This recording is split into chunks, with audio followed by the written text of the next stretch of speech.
দিতে হবে, দিতে হবে, দিতে হবে। অতি দ্রুত শ্রমিকের বেতন দিতে হবে। যে গার্মেন্টস শ্রমিকরা দেশের অর্থনৈতিক চাক্কা সচ্ছল রাখছে, সেই গার্মেন্টস শ্রমিকেরা আবারও ঈদের সময় বকেয়া বেতনের জন্য রাস্তায় নামছে।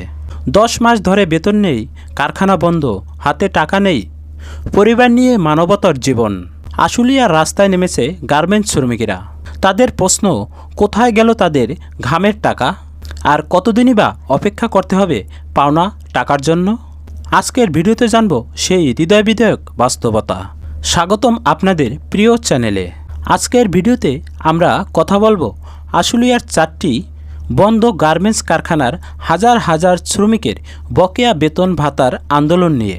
কেন তারা মানববন্ধনে দাঁড়াতে বাধ্য হয়েছে, কী অভিযোগ শ্রমিকদের, আর এখন তারা কেমন জীবন কাটাচ্ছেন, সব জানব বিস্তারিত।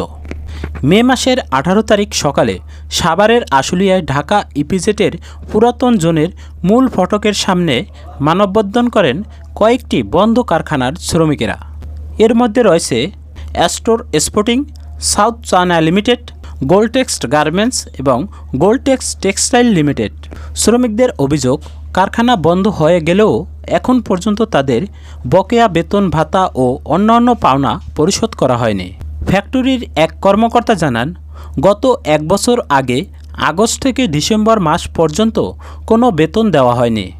পরে ইপিজেড কর্তৃপক্ষ আশ্বাস দিলেও হঠাৎ করেই ডিসেম্বরের 1 তারিখ কারখানা বন্ধ হয়ে যায়। এরপর কেটে গেছে দীর্ঘ সময়, কিন্তু শ্রমিকদের হাতে পৌঁছয়নি 1টি টাকাও। শ্রমিকরা আরও বলেন, আমরা বারবার যোগাযোগ করছি কিন্তু কোনো সমাধান পাইনি। কারখানায় কর্মরত এক নারী শ্রমিক সুফিয়া আক্তার বলেন, সংসার চালাতে পারছি না, ছেলেমেয়ের পড়াশোনার খরচ দিতেও কষ্ট হচ্ছে। অনেক শ্রমিক এখন ধার দেনা করে বেঁচে আছে, আবার বয়স বেশি হওয়ার কারণে নতুন চাকরিও পাচ্ছি না। একসময় যারা দেশের অর্থনীতি সচ্ছল রেখেছিল, আজ তারাই মানবতার জীবনযাপন করছেন, না খেয়ে দিন কাটাচ্ছেন।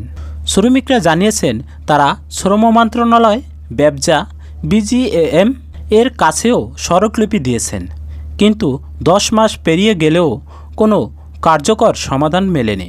তাদের একটাই দাবি, দ্রুত বকেয়া বেতন ভাতা পরিশোধ করে পরিবার নিয়ে বাঁচার সুযোগ করে দেওয়া হোক।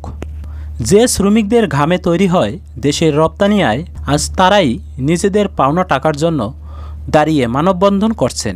আপনার কি মনে হয়, শ্রমিকদের এই বকেয়া দ্রুত পরিশোধ করা উচিত?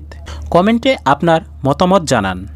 ভিডিওটি ভালো লাগলে লাইক দিন, শেয়ার করুন এবং গার্মেন্টস শ্রমিকদের বাস্তব খবর পেতে চ্যানেলটি সাবস্ক্রাইব করুন। গার্মেন্টস শ্রমিকের পক্ষ থেকে পিটিভি পপি স্টুডিও। সবাই ভালো থাকবেন, সুস্থ থাকবেন।